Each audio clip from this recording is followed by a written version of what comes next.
संयुक्त संसदीय समितीच्या अहवालानंतर वक्फ सुधारणा विधेयक 2024 मध्ये अनेक बदल करण्यात आलेत. जगदंबिका पाल यांच्या अध्यक्षतेखालील जेपीसीनं या विधेयकाचा सर्वंकष आढावा घेतला आणि अनेक सुधारणा प्रस्तावित केल्या. त्यापैकी काहींचा समावेश 19 फेब्रुवारीला केंद्रीय मंत्रिमंडळानं मंजूर केलेल्या सुधारित विधेयकामध्ये करण्यात आला होता. पाहूया या विधेयकामधील प्रमुख तरतुदी. मात्र जेपीसीनं निपक्षपातीपणा सुनिश्चित करण्यासाठी आणि स्थानिक महसूल प्राधिकरणाशी संभाव्य संघर्ष टाळण्यासाठी जिल्हाधिकाऱ्यांपेक्षा उच्च पदस्थ असलेल्या राज्य सरकारच्या अधिकाऱ्याकडे ही जबाबदारी सोपवण्याची सुधारणा केली आहे. विधेयकाच्या सुरुवातीच्या मसुद्यात राज्य वक्फ मंडळ आणि केंद्रीय वक्फ परिषदेमध्ये किमान 2 गैरमुस्लिम सदस्य असणं बंधनकारक होतं.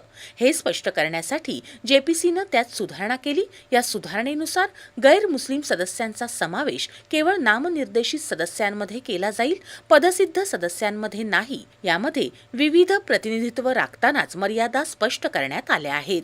मूळ विधेयकात वापराद्वारे वक्फ या तरतुदी काढून टाकण्याचा प्रस्ताव होता.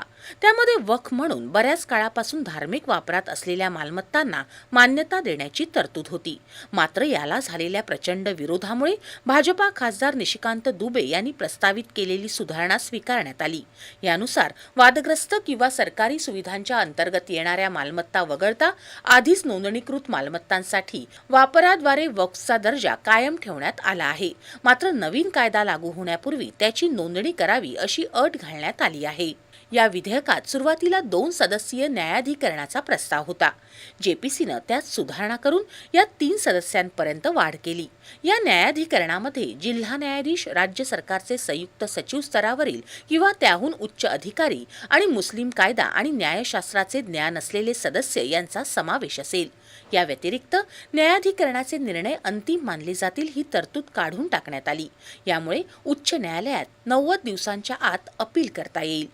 सुधारित विधेयकात हे स्पष्ट करण्यात आलं आहे की विद्यमान व्यवस्थांमध्ये व्यत्यय येऊ नये या दृष्टीनं आधीच वक्फ म्हणून नोंदणीकृत मालमत्तेवर हे विधेयक प्रभाव टाकणार नाही. वक्फ मालमत्ता घोषित करणाऱ्या व्यक्तीनं किमान 5 वर्ष इस्लामचं पालन केलेलं असावं आणि ती व्यक्ती त्या मालमत्तेची मालक असावी अशी तरतूद कायम ठेवण्यात आली आहे.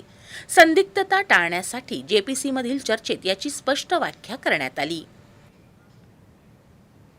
वक्फ सुधारणा या विधेयकाबाबत शिवसेना उद्धव ठाकरे पक्ष